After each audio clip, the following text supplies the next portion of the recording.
Bonjour à tous frères et sœurs. Bonjour à tous ceux qui nous suivent aussi par YouTube ou par Internet. Pour commencer ce culte, je voudrais vous lire deux textes. Le premier se trouve dans les psaumes, juste quelques versets, le psaume 149 qui nous dit au verset 1 « Alléluia, vive le Seigneur ! Chantez en l'honneur du Seigneur un chant nouveau. Qu'on loue le Seigneur dans l'assemblée des fidèles. Réjouis-toi, il est ton Créateur, peuple de Sion, quelle joie! Il est ton roi. Qu'on loue le Seigneur par des danses. » Et le deuxième texte se trouve dans le livre de l'Ecclésiaste au chapitre 3 et juste un court verset. Il y a un temps pour pleurer et un temps pour rire, un temps pour gémir et un temps pour danser.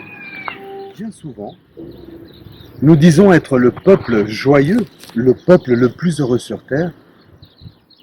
Et permettez-moi de vous dire que même si notre cœur peut être joyeux, notre visage parfois est triste parce que nous vivons des difficultés, mais j'aime à dire que parfois cette joie ne resplendit pas sur notre visage. Parfois je me dirais, mais nous sommes presque religieusement tristes. Et la joie de l'Éternel est quelque chose qui se voit aussi, pas toujours, parce que parfois on a des véritables combats et on peut avoir un visage triste et un cœur joyeux. Mais quand 365 jours, parfois on est avec un visage triste, c'est que quelque chose ne fonctionne pas dans notre manière de concevoir qui est Dieu. Et j'aimerais vous dire que si nous sommes les gens les plus heureux sur terre, alors cette joie doit se voir dans notre louange. J'aime beaucoup le roi David. La Bible dit que c'était un homme selon le cœur de Dieu. Il était roi, mais David ne regardait pas à tous les protocoles le fait d'être roi. Il savait qu'au-dessus de lui, le roi, il y avait un autre roi. C'était le roi des rois, le seigneur des seigneurs, et il exprimait sa louange. Lui, l'homme au cœur de Dieu, exprimait sa louange et tout ce qu'il pouvait ressentir, non seulement par des chants, non seulement par des compositions, mais aussi par des danses. Aujourd'hui, on est un petit peu sous le regard des autres. Parfois, on est alors un peu... Le regard des autres nous fige, nous momifie, nous garde statiques. Et je crois que vient un temps où l'expression de louange se fera par nos voix, par des gestes, par des danses, par des expressions de notre corps, parce que notre corps est le temple du Saint-Esprit. Et en tant que temple du Saint-Esprit, la joie produit en nous le mouvement et d'être. Frères et sœurs, vivons ce culte avec joie et dans l'expression de nos corps. Tout notre corps est le temple du Saint-Esprit. Aujourd'hui, vous êtes chez vous, personne ne vous regarde, vous ne pouvez voir personne, mais en tout cas, vous savez que Dieu est là, que son regard est sur vous. Exprimez-lui par vos danses, par vos louanges, par tout ce que vous êtes, parce que c'est de l'abondance du cœur que la bouche parle, mais c'est de l'abondance du cœur que nous pouvons aussi bouger pour Dieu. Alors n'hésitez pas à le faire. Dieu est le Créateur, il a créé en nous des choses incroyables et retrouvons cette joie d'être dans la nature, cette joie de voir le soleil briller, cette joie de savoir qu'il a créé le ciel et la terre, qu'il a créé le ciel et la terre à partir de rien, tout était dans le chaos, mais par son esprit, Dieu a créé. Dieu est créateur, alors vivez cette louange avec foi de tout votre cœur. À tout à l'heure, bonne louange.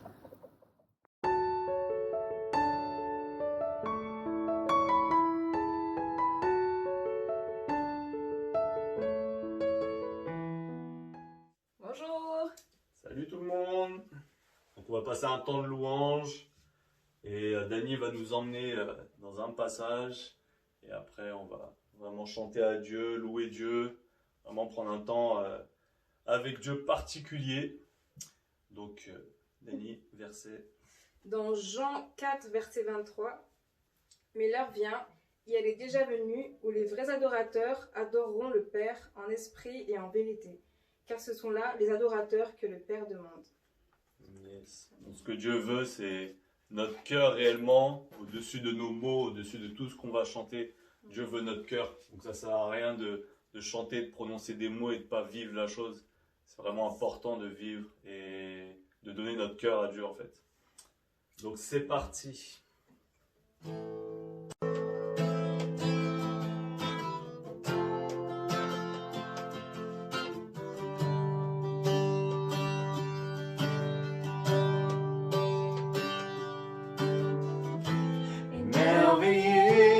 en ta présence. Rien ne t'est impossible. Émerveillé en ta présence, ta joie me remplit d'espérance. Émerveillé, émerveillé en ta présence.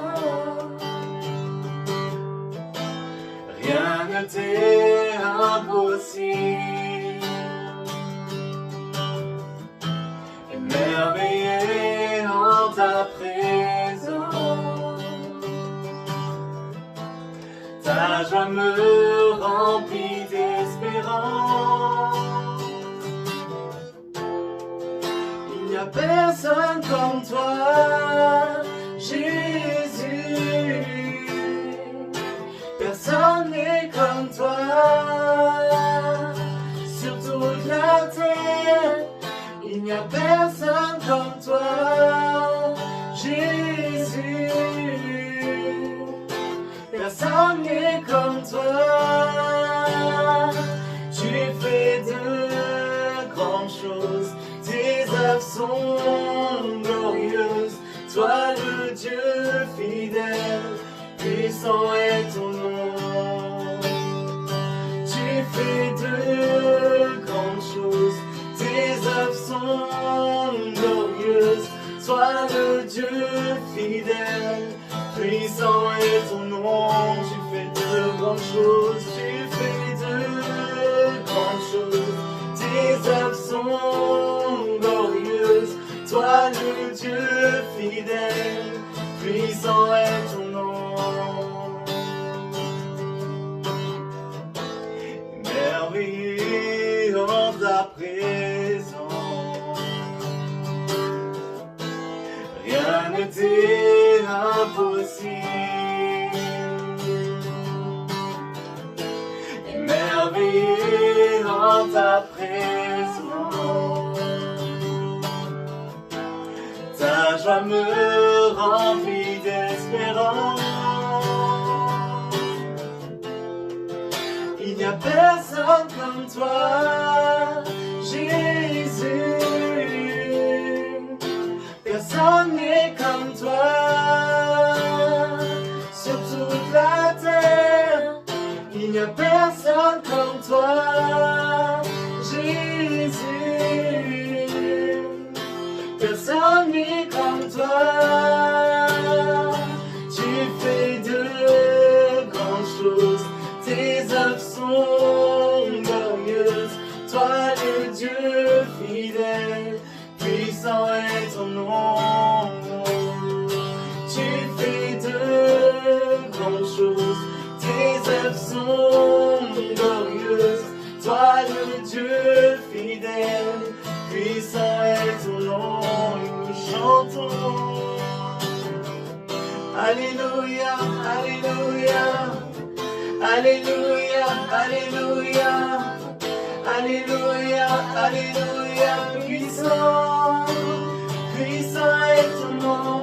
Alléluia, Alléluia, chantez. Alléluia, Alléluia, chantons. Alléluia, Alléluia, puissant, puissant est ton nom. Alléluia, Alléluia. Alléluia, Alléluia, Alléluia, Alléluia. Puissant est ton nom, puissant est ton nom, puissant est ton nom, puissant est ton nom. Chantons puissant, puissant est ton nom, puissant est ton nom. Puissant est ton nom, puissant est ton nom. Tu fais de grandes choses, tes œuvres sont glorieuses. Toi le Dieu fidèle, puissant est ton nom. Tu fais de grandes choses, tes œuvres sont glorieuses. toi le Dieu fidèle, puissant est ton nom.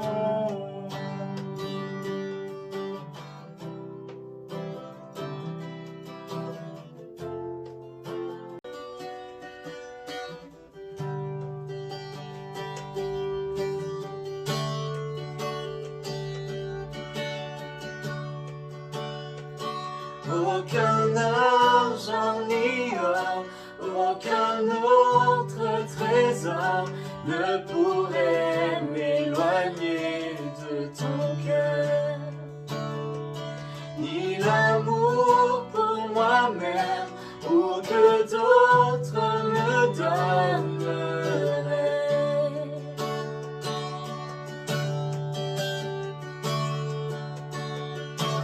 Jésus, rien n'est semblable à ta grâce qui m'a sauvé.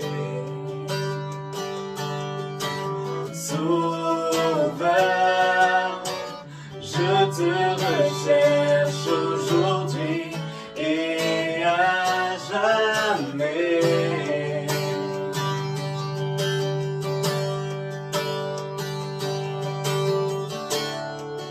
Tel que je suis, je viens à tes pieds. Humblement je me tiens devant ta majesté. En toi je sais que j'ai tout trouvé. Dans ton amour sans fin, dans ton amour sans fin.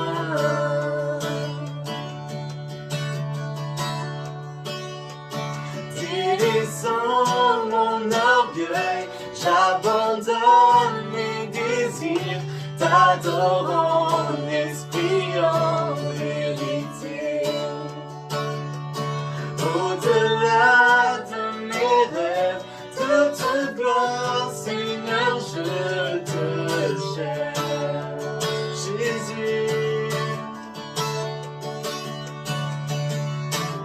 Jésus, rien n'est semblable à ta grâce qui m'a sauvé. Sauveur, Sauveur, je te recherche aujourd'hui et à jamais. Jésus,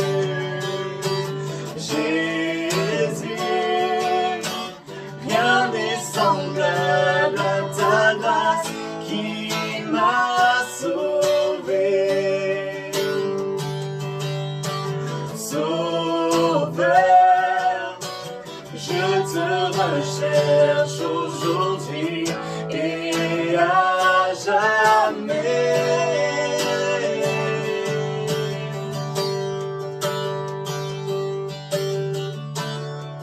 Tel que je suis, je viens à tes pieds. Humblement je me tiens devant ta majesté. En toi je sais que j'ai tout trouvé. Dans ton amour sans fin, dans ton amour sans fin. Tel que je suis, je viens à tes pieds. Humblement je me tiens devant ta majesté. En toi je sais que j'ai tout trouvé. Dans ton amour sans fin, dans ton amour sans fin.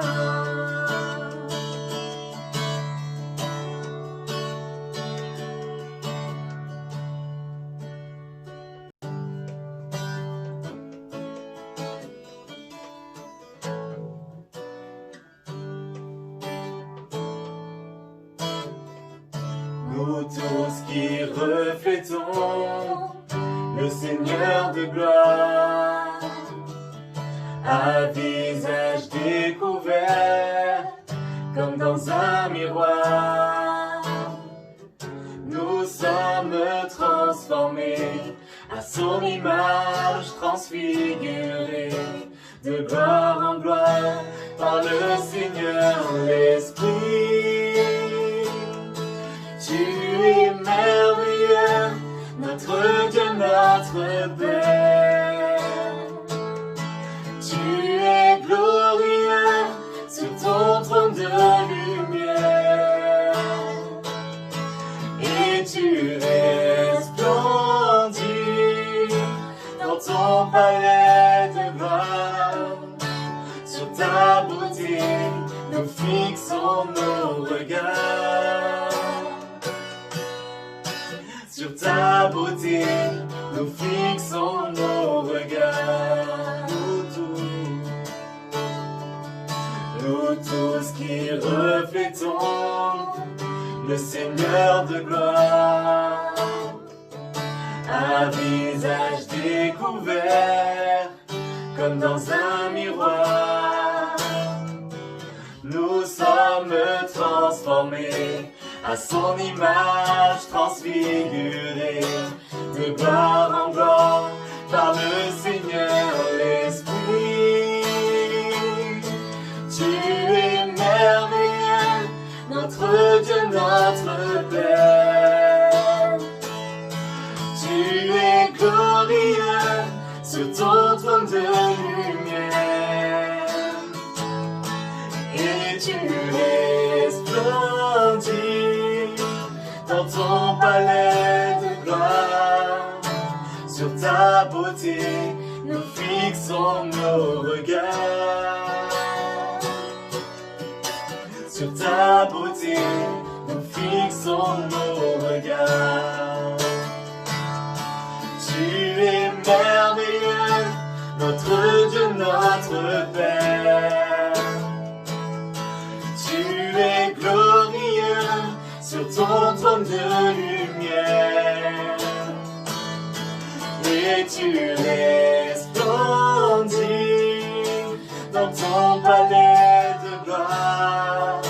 Sur ta beauté, nous fixons nos regards. Sur ta beauté, sur ta beauté, nous fixons nos regards. Sur ta beauté, sur ta beauté, nous fixons nos regards. Sur ta beauté, nous fixons nos regards. Tu es merveilleux, notre Dieu, notre Père. Tu es glorieux sur ton trône de lumière, et tu resplendis dans ton palais de gloire. Sur ta beauté, nous fixons nos regards. Sur ta beauté, nous fixons nos regards. Jésus, tu es merveilleux, notre Dieu, notre Père. Tu es glorieux sur ton trône de lumière, et tu resplendis dans ton palais de gloire. Sur ta beauté, nous fixons nos regards.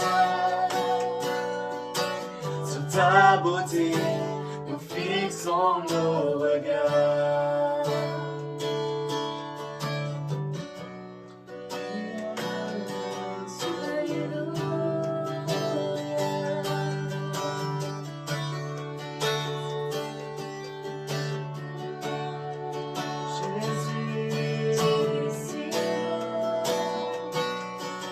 Merci Jésus, tu es merveilleux, merveilleux.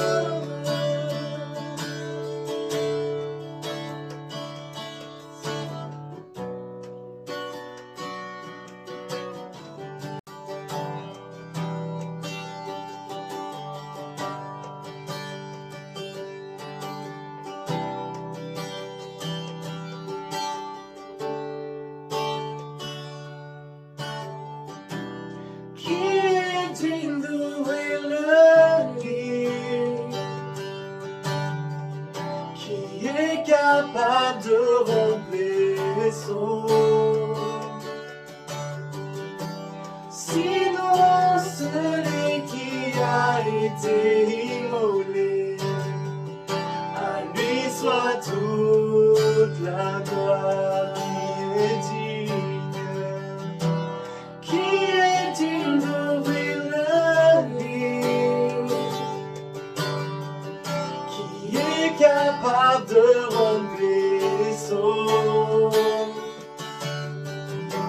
Sinon celui qui a été immolé, à lui soit toute la gloire. Et à celui qui est assis sur le trône et à l'agneau, soit la louange, l'honneur, la gloire, la force à jamais. À celui et à celui qui est assis sur le trône et à l'agneau, soit la louange, l'honneur, la gloire, la force à jamais.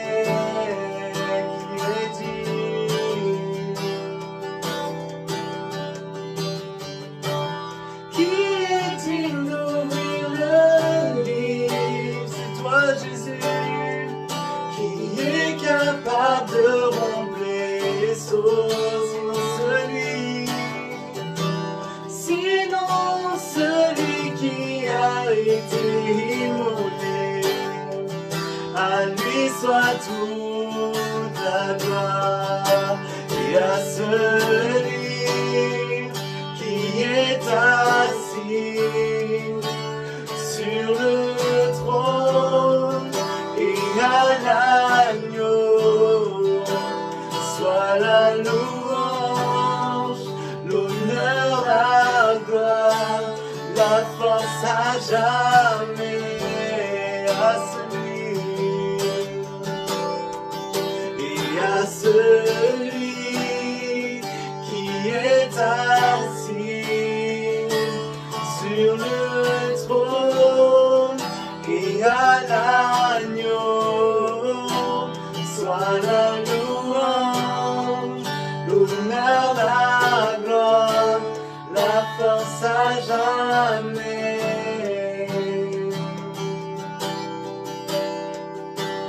Et à celui qui est assis sur le trône et à l'agneau, soit la louange, l'honneur, la gloire, la force à jamais.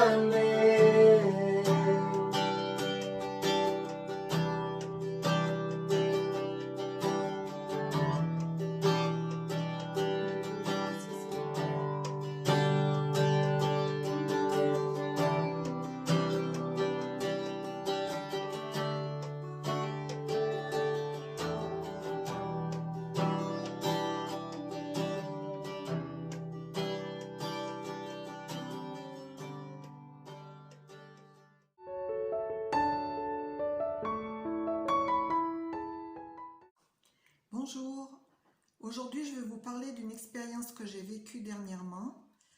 En fait, j'ai été guérie, mais d'une façon qui pour moi était particulière.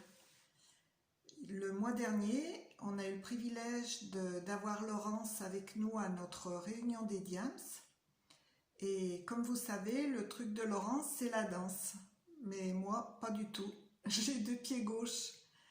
En fait, ce qu'elle voulait qu'on réalise, c'est que nous sommes corps, âme et esprit, et que notre corps peut être un moyen d'expression pour Dieu, pour les autres. Et puis en cours de réunion, elle nous a proposé un petit exercice. On devait mentalement remettre chaque partie de notre corps au Seigneur, se concentrer sur chaque partie de notre corps et la remettre au Seigneur. Et moi, j'étais venue avec une grosse douleur à l'épaule, parce que comme je préparais mon déménagement, j'avais fait pas mal d'efforts et j'avais une grosse douleur depuis plusieurs jours. J'avais même peur que ça vire à la tendinite. Eh bien, pendant cet exercice, ma douleur s'est envolée. Le Seigneur m'avait guéri. Et aujourd'hui, je veux vraiment le louer. Le louer avec ma bouche, parce que moi, c'est plus mon truc. Mais je sais combien il apprécie ceux qui le louent avec leur corps, avec tous les moyens que nous avons, louons-le parce que Dieu est bon et il le mérite. Soyez bénis.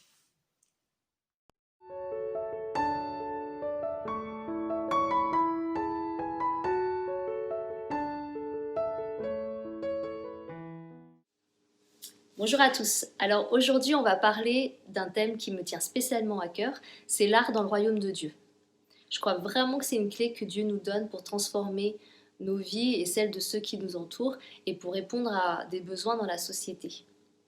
Alors je sais que dans l'Assemblée chrétienne de mes yeux, il y en a beaucoup qui ont des talents artistiques, que ce soit dans la musique, dans la danse, dans le chant, dans l'écriture, dans la peinture, dans le théâtre. Et j'espère que vous allez être encouragés. Et peut-être d'autres sont en train de se dire « mais moi j'ai pas de talent artistique, donc ça ne me concerne pas ». On va parler d'art et de créativité au sens plus large, de faire de nos vies des œuvres d'art. Parce que Dieu est créateur et il nous a créés à son image et on a cette capacité de co-créer avec lui et d'être créatif dans notre quotidien, dans chaque sphère de la société et dans tous les domaines de nos vies.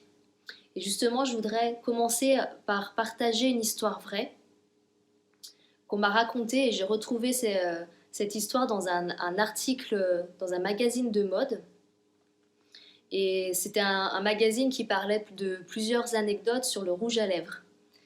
Et c'est un exemple très concret de créativité, pas au sens d'œuvre d'art, mais dans le sens de sortir des idées préconçues et pour répondre à des besoins, comme vous allez voir ici, dans une situation délicate.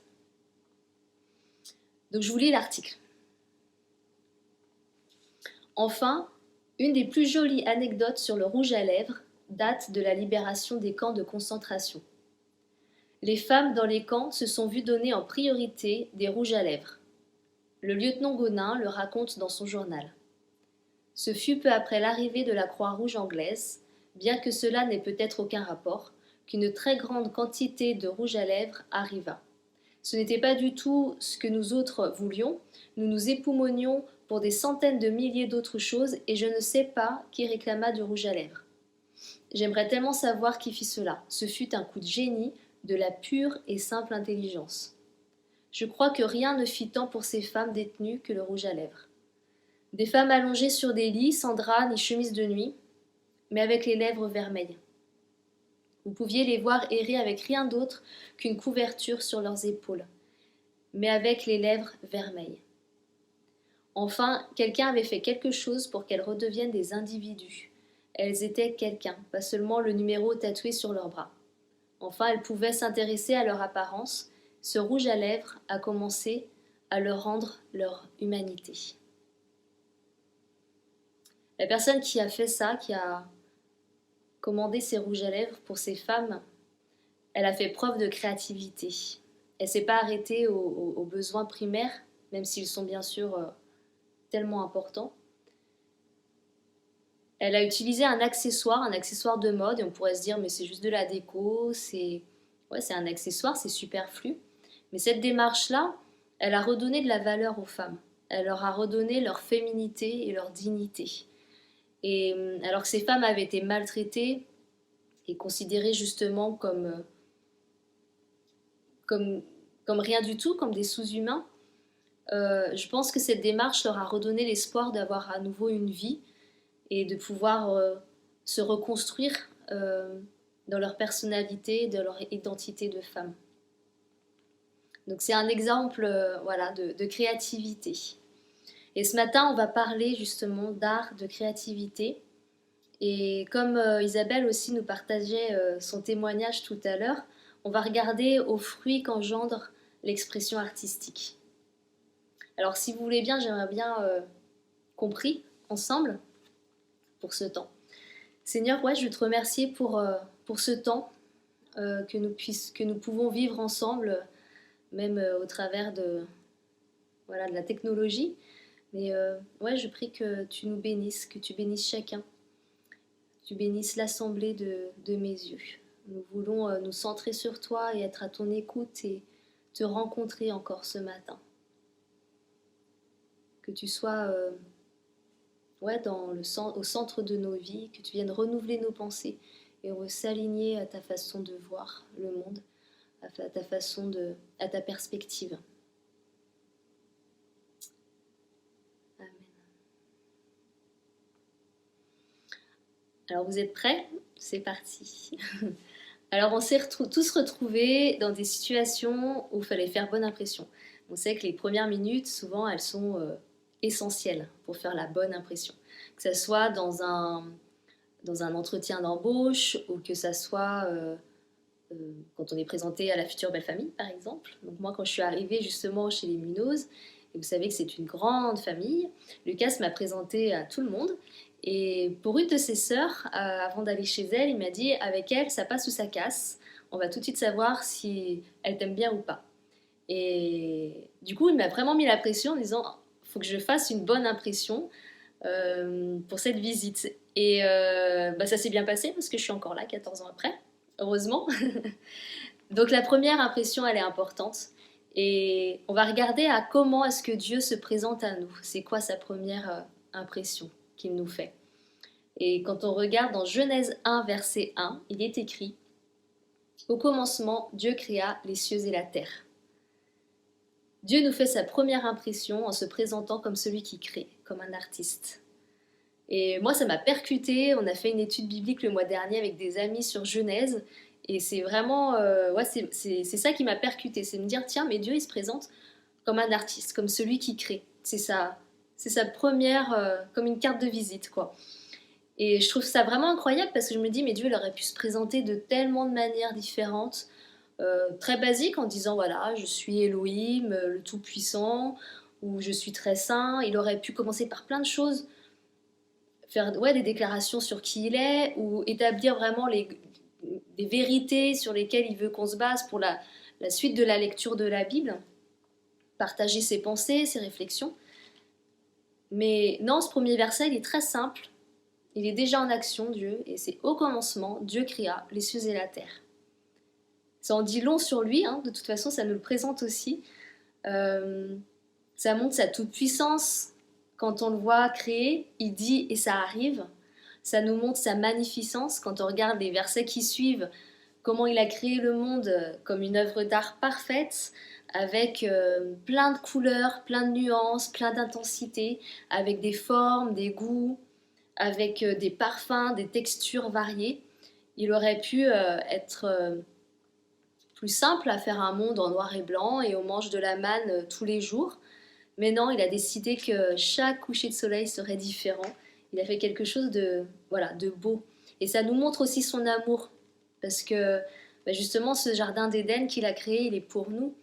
Et il a voulu que ça soit quelque chose de beau dans lequel on puisse prendre plaisir. Psaume 19, verset 1. Les cieux racontent la gloire de Dieu et l'étendue manifeste l'œuvre de ses mains. Romains 1, verset 20. En effet, les perfections invisibles de Dieu, sa puissance éternelle et sa divinité, se voient comme à l'œil depuis la création du monde quand on les considère dans ses ouvrages. Ils sont donc inexcusables puisqu'ayant connu Dieu, ils n'ont pas glorifié Dieu. Ces deux passages aussi nous rappellent que Dieu a choisi d'utiliser sa création, son œuvre d'art, pour nous raconter qui il est, pour se faire connaître à nous, pour nous faire connaître sa gloire, sa puissance, sa divinité.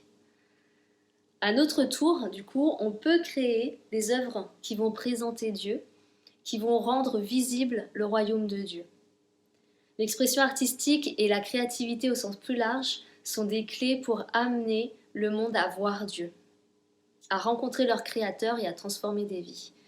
Et dans ce sens, l'art est beaucoup plus qu'un divertissement ou qu'un hobby, comme on pourrait croire parfois. Alors on va regarder plus précisément d'autres exemples qui nous montrent l'ampleur de l'impact de l'art et de la créativité lorsqu'elle est inspirée de Dieu, bien sûr. Alors, je vais vous donner un verset. C'est 1 Roi 4, verset 31. Salomon était plus sage qu'aucun homme, plus qu'Étan, l'Ezrakite, plus qu'Éman, Calcol et Darda, les fils de Marol. Vous allez me dire, mais c'est quoi ce verset? De quoi ça parle? Ça parle de danse. Et oui, quand on regarde la signification des prénoms en hébreu, c'est sur quoi on va s'arrêter, c'est ça qui nous intéresse. Marol en hébreu, ça veut dire danser, danseur. Il a 3 fils, Marol, Éman, Calcol et Dardan. Et c'est des hommes qui sont reconnus pour être sages. La signification des prénoms vraiment nous donne une signification de ce que peut engendrer la danse en nous. Quand on regarde justement la signification de ces prénoms, je vais vous les dire, des fils de Marol, donc les fils de la danse. Éman, ça veut dire fidélité, pilier et nourriture.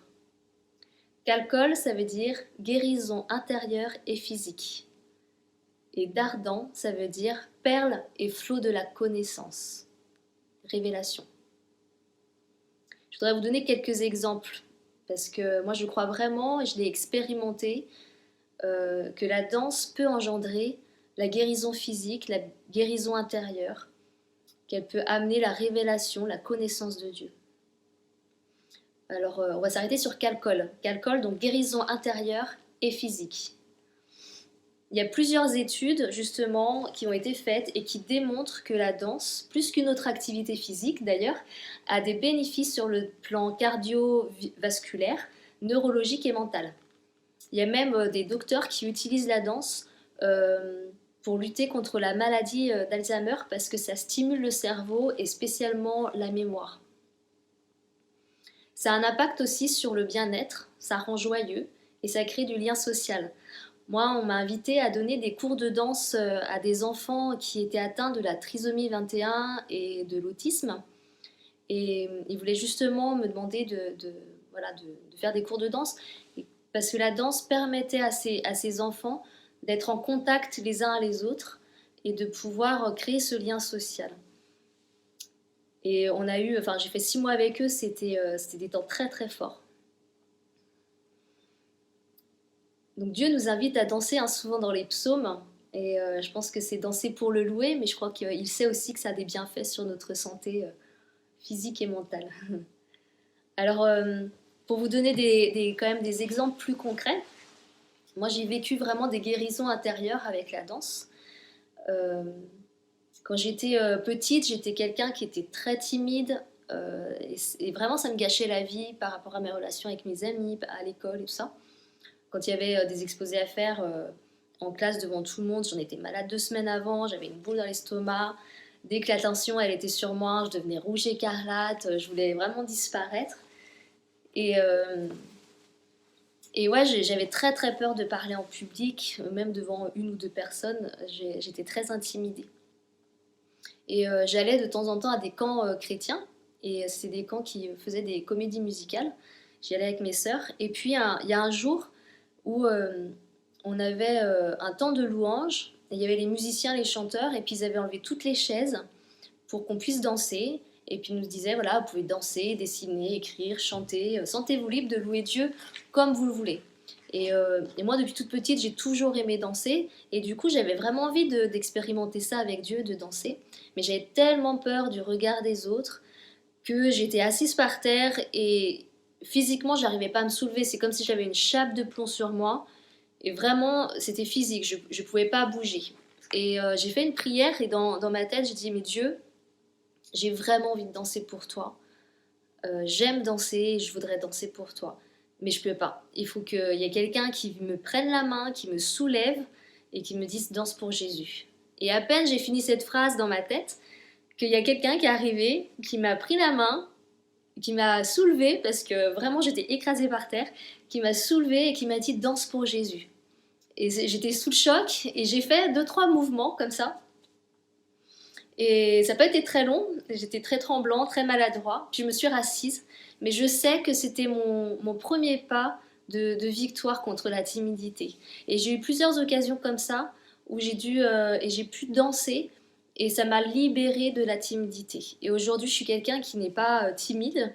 Je n'ai plus peur de parler en public. Au contraire, même j'aime ça. Ça m'arrive de danser sur la place du Trocadéro à Paris devant 500 personnes et d'improviser sur une musique. Et ouais, Dieu m'a vraiment libérée du poids du regard des autres et de la timidité grâce à la danse. Donc ça, c'est un exemple de guérison intérieure, comme il est écrit avec ses prénoms, la signification de ses prénoms, qu'alcool, guérison intérieure. On peut vivre des guérisons physiques aussi. Bon, vous avez vu le témoignage d'Isabelle, mais aussi le témoignage d'un gars qu'on avait rencontré sur la place du Trocadéro alors qu'on faisait des spectacles d'évangélisation. C'était un SDF qui est venu tous les soirs avec nous et qui a vraiment fait des démarches avec Dieu pendant ce temps. Et c'était le dernier soir, et donc on faisait un spectacle final, puis on s'est dit, bah tiens, pour la fin, on va mettre une musique qui bouge, puis on va inviter tout le public à venir danser avec nous pour vraiment célébrer les 2 semaines qu'on a passées ici sur cette place. Et alors que tout le monde commençait à se lever pour danser, moi j'étais à côté de ce SDF et je lui dis mais viens, lève-toi, on va danser pour fêter cette soirée, pour fêter Dieu ensemble. Et puis il me dit mais j'aimerais bien mais je peux pas danser, j'ai trop mal aux genoux. Et je sentais vraiment que Dieu me disait mais insiste. Alors je lui dis mais tu te lèves et puis tu peux juste bouger tes bras si t'as mal aux genoux, il n'y a pas de souci.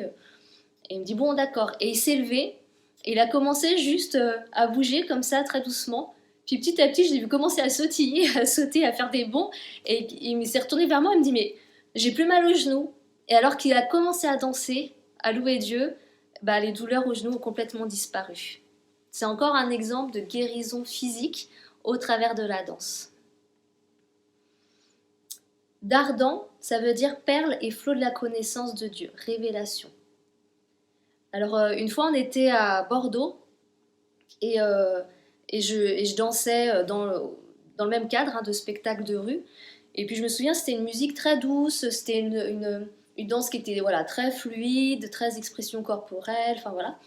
Et alors que je dansais, j'ai vu 2 gars qui arrivaient, punk, treillis, l'Iroquois, assez baraque et tout.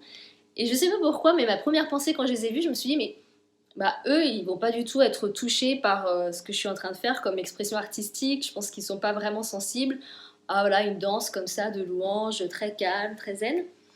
Et puis ils se sont arrêtés pour regarder. Et je me suis tout de suite reprise en me disant, mais de toute façon, je suis pas là pour plaire aux autres, je suis là pour louer Dieu en priorité. Et du coup, j'ai fini cette danse vraiment dans cet état d'esprit, bah, c'est pour toi Dieu, je veux te louer avant tout. Et quand je me suis arrêtée, il y a un des gars, un des 2, qui est arrivé direct sur moi. Et je l'ai vu qu'il avait les larmes aux yeux, quoi. Il avait les yeux qui brillaient. Et il me dit, il me parle, il me dit, j'ai vraiment aimé ta danse. On croirait pas comme ça, mais je suis très très sensible à l'expression corporelle. Alors, je lui ai rien dit, je lui ai pas dit ce que je pensais, ce que j'avais pensé, mais du coup, j'étais super contente.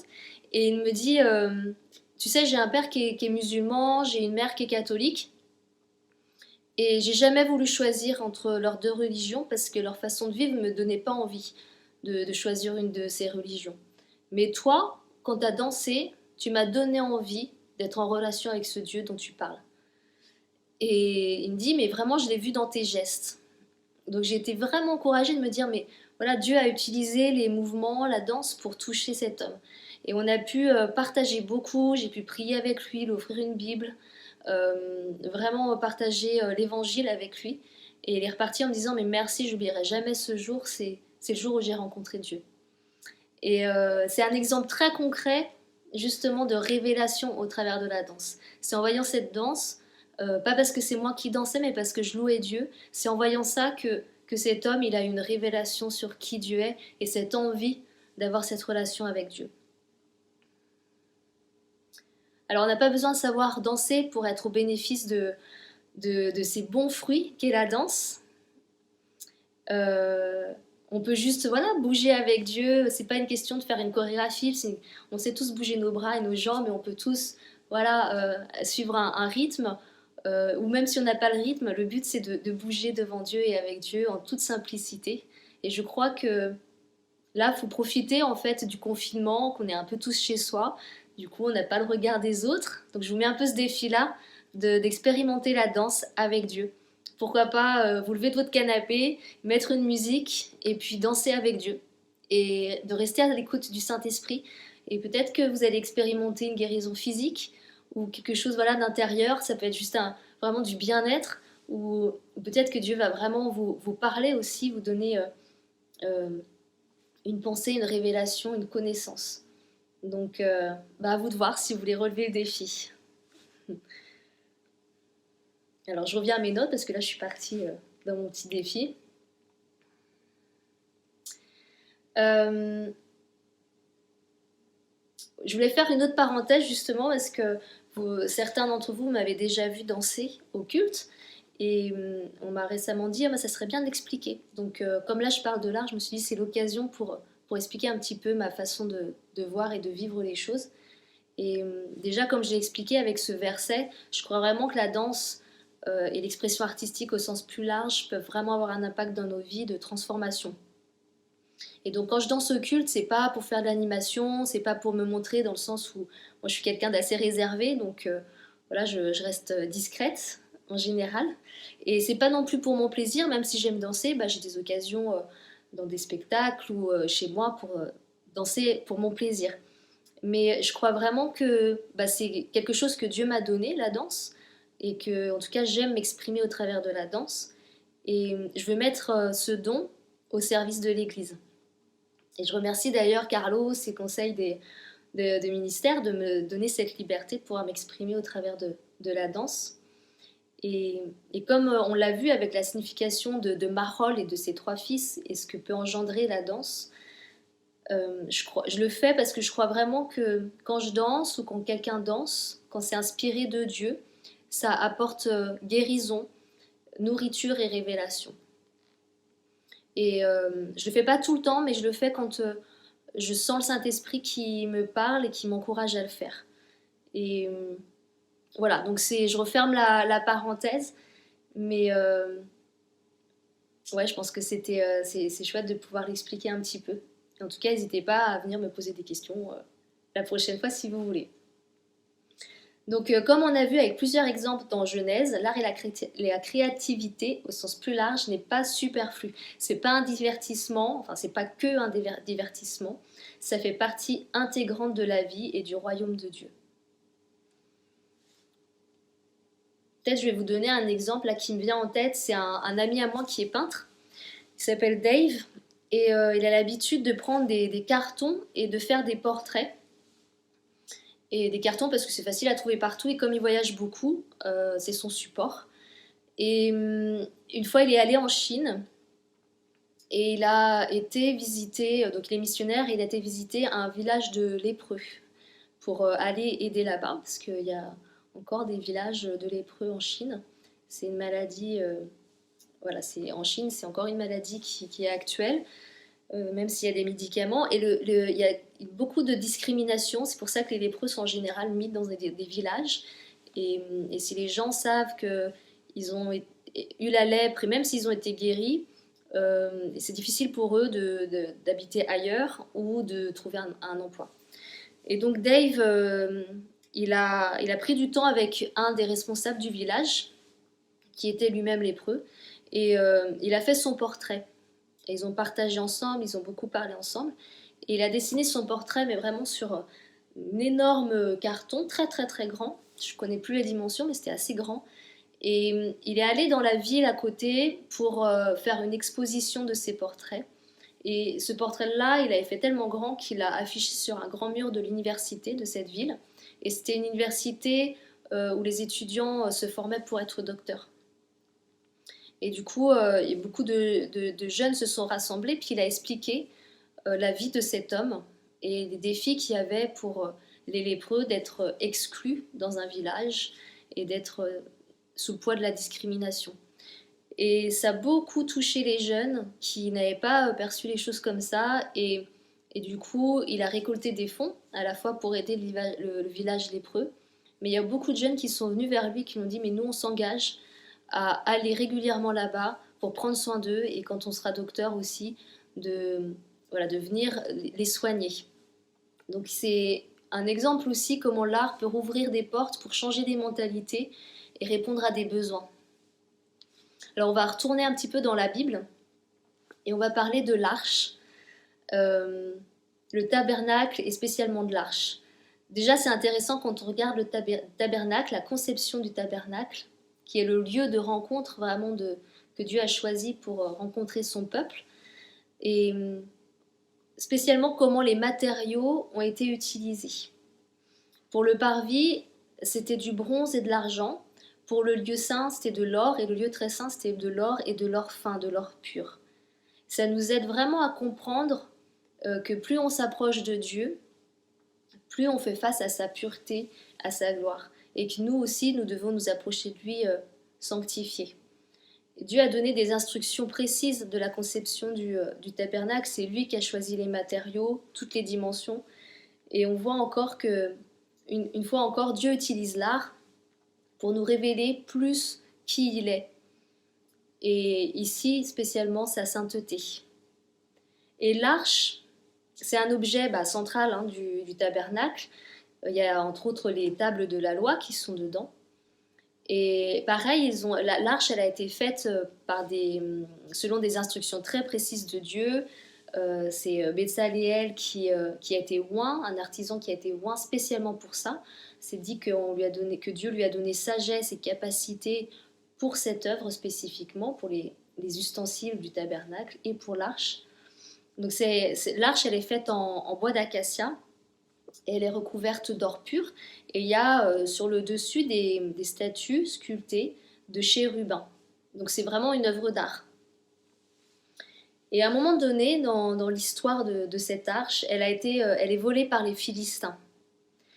Et ils la posent dans une des villes, et ça provoque maladie. Et ça fait même tomber les idoles face contre terre. Du coup, ils la déplacent de ville en ville, les Philistins, mais à chaque fois, le résultat est le même. Maladie, mort, vraiment malédiction partout où l'arche va dans le camp des Philistins. Jusqu'au moment où, dans 1 Samuel 5, verset 11, les Philistins firent chercher et assemblèrent tous les princes, et ils dirent « Renvoyez l'arche du Dieu d'Israël, qu'elle retourne en son lieu et qu'elle ne nous fasse pas mourir, nous et notre peuple. » Car il y avait dans toute la ville une terreur mortelle.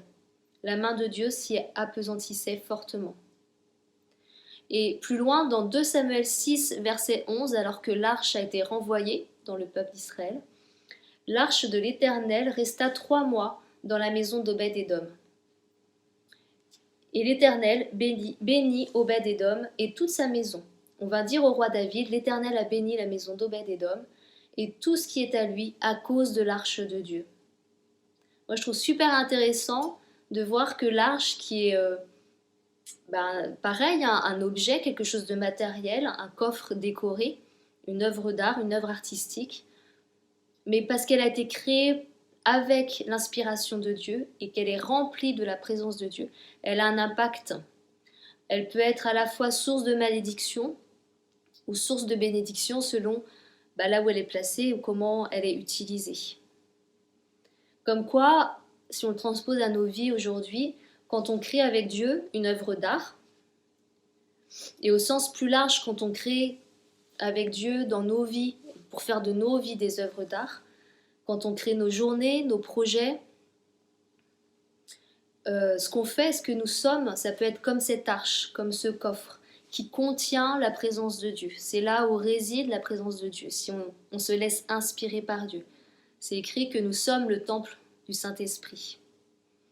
Nous sommes des œuvres d'art où réside la présence de Dieu, et si nous nous laissons inspirer par lui, bien sûr. Et si la présence de Dieu est en nous, comme ça, eh bien alors ceux qui sont autour de nous ne peuvent pas rester indifférents. Ça fait un parallèle avec ce verset dans 2 Corinthiens 2, verset 16. 2 Corinthiens 2, verset 16, je vais vous le lire. « Nous sommes en effet pour Dieu la bonne odeur de Christ, parmi ceux qui sont sauvés et parmi ceux qui périssent. Pour les uns, un parfum de mort, pour les autres, un parfum de vie. Donc si ton œuvre artistique, elle est pleine de la présence de Dieu, elle aura ce parfum et cette capacité à amener des personnes à Christ et transformer des vies. Et par œuvre artistique, encore une fois, j'entends aussi au sens plus large la vie que nous créons, que nous co-créons avec Dieu. Et dans la saison actuelle dans laquelle nous sommes, il y a beaucoup d'inconnus face à l'avenir, c'est chaotique, et ça peut soit nous garder dans l'immobilisme et la passivité, ou au contraire nous pousser à créer avec Dieu. C'est souvent d'ailleurs quand il y a des contraintes qu'on est poussé à être créatif. Tout comme dans la Genèse, Dieu crée dans l'informe et vide, dans le chaos, dans l'obscurité. Genèse 1, verset 2, la terre était informe et vide, il y avait des ténèbres à la surface de l'abîme, et l'Esprit de Dieu se mouvait au-dessus des eaux. N'attendons pas d'avoir toutes les conditions idéales pour être créatif. Au contraire, comme je disais, c'est vraiment souvent quand il y a des contraintes, voire même de l'opposition, que nous sommes poussés à être créatifs. Et dans cette saison avec le Covid, je crois que nous avons la capacité à repenser nos vies de façon créative et de créer de nouvelles entreprises, de nouvelles opportunités qui vont être des réponses pour ceux qui nous entourent, pour notre société. Et pour les artistes plus spécialement, c'est un temps où on peut vraiment chercher Dieu pour créer avec lui des œuvres d'art qui vont être pleines de sa présence et qui vont avoir un impact aussi. Nous pouvons apporter des réponses vraiment dans notre société en plaçant nos talents au service de Dieu, en alignant notre mentalité, notre perspective à la sienne, en étant inspirés par lui. Ça fait plusieurs semaines que j'ai une parole de Dieu pour l'Église, je pense, pour plusieurs personnes de l'Assemblée. Et ça me trotte dans la tête depuis quelques semaines, je n'osais pas la partager, mais je crois que là, c'est le moment. J'en ai parlé avec Carlos aussi. Ça s'adresse à quelques-uns d'entre nous, pas forcément tous, mais plusieurs. Dieu appelle certains d'entre nous à changer totalement de direction. Pas forcément, pas parce qu'ils sont sur un mauvais chemin, sur une mauvaise voie ou qu'ils sont dans le péché, mais un changement total de direction dans le sens de reconversion professionnelle ou de changement de style de vie, de nouvelles entreprises, de nouvelles opportunités. Et je crois vraiment que c'est un appel de Dieu pour plusieurs d'entre nous. De ne pas avoir peur du changement et que c'est même maintenant où c'est le moment, quoi. Donc si c'est pour vous, c'est une parole qui va confirmer, je pense, quelque chose que vous avez déjà à cœur. Alors osez, si ça confirme ce que vous avez à cœur. Et c'est ça, être créatif, c'est sortir des chemins déjà connus pour trouver des solutions. Penser en dehors de la boîte, et que ce soit dans le domaine artistique pour les artistes, mais aussi dans toutes les sphères de la société, l'économie, la justice, le gouvernement. Voilà, donc en conclusion, vraiment, j'ai fait un survol, il y aurait beaucoup à dire, bien sûr, surtout que c'est un thème qui me passionne, mais j'espère avoir encouragé les artistes à aller plus loin dans leur expression, dans leur talent, et d'avoir rappelé que c'est pas superflu, mais que les talents que Dieu vous a donnés, c'est essentiel pour notre monde, et que ça a le pouvoir de transformer des vies. Alors laissez-vous inspirer pour créer avec Dieu.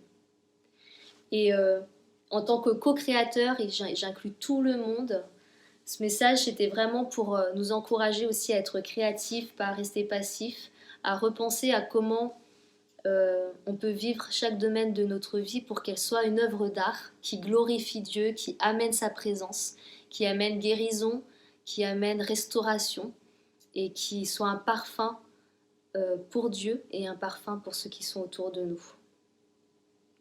Il y a une phrase que ma fille Loïs a entendue dans un dessin animé qu'elle aime bien et qui est un dessin animé sur l'art justement.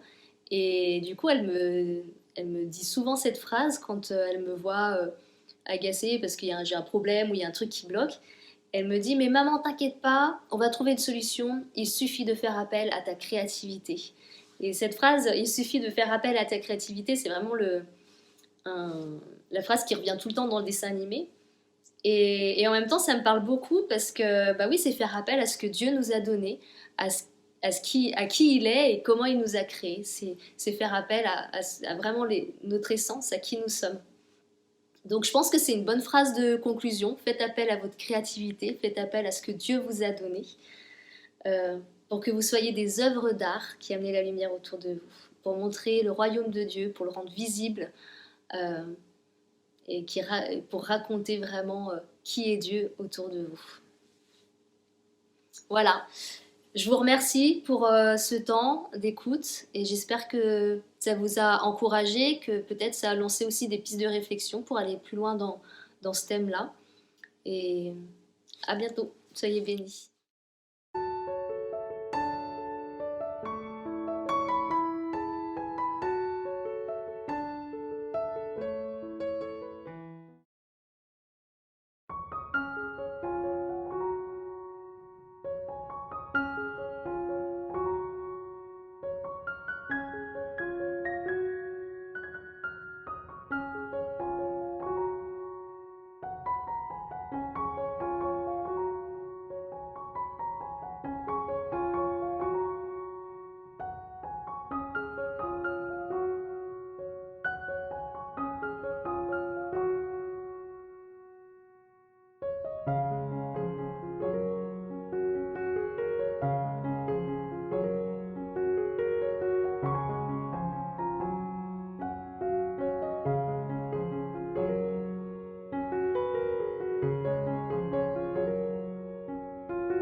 Bonjour, c'est Mickaël. J'espère que vous avez passé un bon culte à l'instant. Je vous parle avec ma casquette de trésorier. J'ai deux messages à vous passer. Le premier, c'est que grâce à votre fidélité à chacun, nos comptes se portent tout à fait correctement malgré la pandémie et puis malgré les confinements. Et donc vous pouvez, pour tous ceux qui le souhaitent, continuer à donner vos dîmes directement sur le compte de l'ACM par virement ou alors en m'envoyant à mon adresse personnelle un chèque. Le deuxième message concerne en fait une discussion qu'on a eue hier en conseil d'administration. Donc hier c'était mercredi soir, vu que là ça va être dimanche pour vous. Et donc on a à cœur de refaire, comme ça se fait régulièrement, une offrande pour Luc et Laurence Munoz pour leur engagement au titre de Jeunesse en Mission. Donc tous ceux qui ont à cœur de leur faire un don, vous avez deux moyens de le faire. Le premier, c'est en faisant un virement directement sur le compte de Luc. Le deuxième, c'est en envoyant à son domicile un chèque à son nom. Donc on va vous envoyer toutes ces informations par mail dans les jours qui suivent. Sentez-vous libre de le faire. Et concernant l'engagement de Luc au niveau de l'Église, c'est en discussion avec lui et c'est des choses dont on va vous reparler certainement prochainement. Donc je vous souhaite un bon dimanche à tous et à bientôt.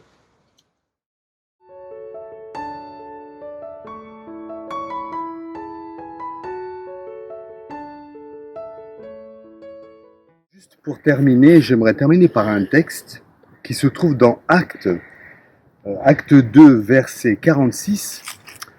Et il est dit, chaque dimanche, régulièrement, ils se réunissaient dans le temple, ils prenaient leur repas dans leur maison et mangeaient leur nourriture avec joie et simplicité de cœur. Ils louaient Dieu et ils étaient estimés par tout le monde et le Seigneur ajoutait chaque jour à leur groupe ceux qu'il amenait au salut. Alors je vous laisse juste quelques petites secondes parce que je ne sais pas pour ceux qui sont derrière l'écran si vous avez remarqué si ce texte est vrai ou si j'ai changé des points sur ce texte. Alors, normalement, vous devriez ça devrait sauter à la mémoire que je n'ai pas dit exactement ce que le texte dit exactement. C'est-à-dire que j'ai dit chaque dimanche régulièrement, et en fait il est dit dans le texte chaque jour régulièrement ils se réunissaient dans le temple. Ils prenaient leur repas dans leur maison, mais il est dit ils prenaient leur repas ensemble. Frères et sœurs, bien sûr, nous sommes dans un temps particulier, et je ne dis pas que ce texte des Actes est un texte qu'il faut prendre à la lettre. D'ailleurs, le livre des Actes des Apôtres n'est pas un livre d'enseignement, c'est un livre qui nous enseigne des choses profondes, mais ce n'est pas directement un livre de doctrinal. Mais ce que je veux dire par là, c'est que ce texte nous dit comment les premiers chrétiens vivaient. Et ce qui est intéressant, c'est qu'ils se retrouvaient ensemble, pas chaque dimanche, mais chaque jour. En plus, ils étaient dans leur maison, non pas seuls, mais ensemble. Il y a deux choses que je voudrais conclure par ce culte, par ces deux choses.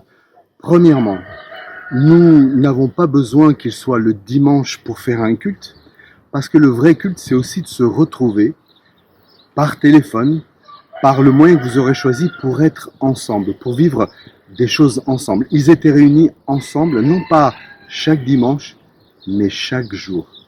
Ils étaient ensemble dans les maisons, mais ils étaient ensemble. Alors aujourd'hui, certes, on ne peut pas se retrouver, et ce n'est pas ça que je suis en train de dire, mais nous sommes créatifs. Dieu nous a créés avec de la création. Dieu nous a créés à partir de rien, mais il nous a donné ce don de créer. Par ce don de la création, puisqu'il a créé à partir de rien, nous pouvons trouver d'autres moyens d'être ensemble. Alors, c'est par le téléphone, par YouTube, par ce que vous voulez, par les réseaux sociaux qui servent à être ensemble, mais surtout, je remercie tous ceux qui passent des coups de téléphone aux frères et sœurs. C'est quelque chose qui nous garde ensemble. Et je voudrais remercier tous ceux qui prient régulièrement parce que nous avons déjà vu des résultats à nos prières. Nous voulons remercier Dieu pour ce que notre frère Hervé a vécu et il a été pris en charge par bien sûr l'hôpital, mais il y a quelque chose qui s'est passé. Et voilà, nous avons prié et nous prions encore pour d'autres personnes que nous ne citerons pas, mais vous savez, vous qui m'entendez, que nous sommes tout un réseau de chrétiens à prier pour des choses que vous nous demandez. Et nous sommes mobilisés, notre vie ne nous appartient plus, nous appartenons au Christ et nous nous appartenons les uns les autres pour prier pour des moments durs. Alors je terminerai par ce culte par dire notre force, c'est d'être ensemble dans ce moment où certes nous ne pouvons pas nous voir dans les maisons, mais il y a dans nos cœurs, nous sommes le temple du Saint-Esprit. Et dans les maisons de nos cœurs, nous pouvons nous retrouver, quel que soit le moyen. Restez connectés à Jésus en Wi-Fi. Ne perdez pas la connexion. Maintenant, il y a comment ça s'appelle il y a quelque chose qui va plus vite là, la fibre. Restez connectés avec la fibre à Jésus. Restez connectés avec la fibre les uns aux autres. Il n'y a pas d'interruption. La vie sans le bâtiment de l'église, c'est une vie quand même. C'est une vie où on parle avec Dieu, on est en contact les uns avec les autres et l'église, rien ne l'arrête. Alors si vous avez besoin, téléphonez-nous, envoyez-nous des SMS, on vous aime. À dimanche prochain. Je signale que dimanche prochain, nous aurons un invité. Alors soyez au rendez-vous, mais nous aurons aussi un culte avec Sainte Seine où nous allons préparer le pain et le vin. Préparez-vous à prendre cette Sainte Seine où nous serons ensemble par le cœur. À très bientôt. Au revoir.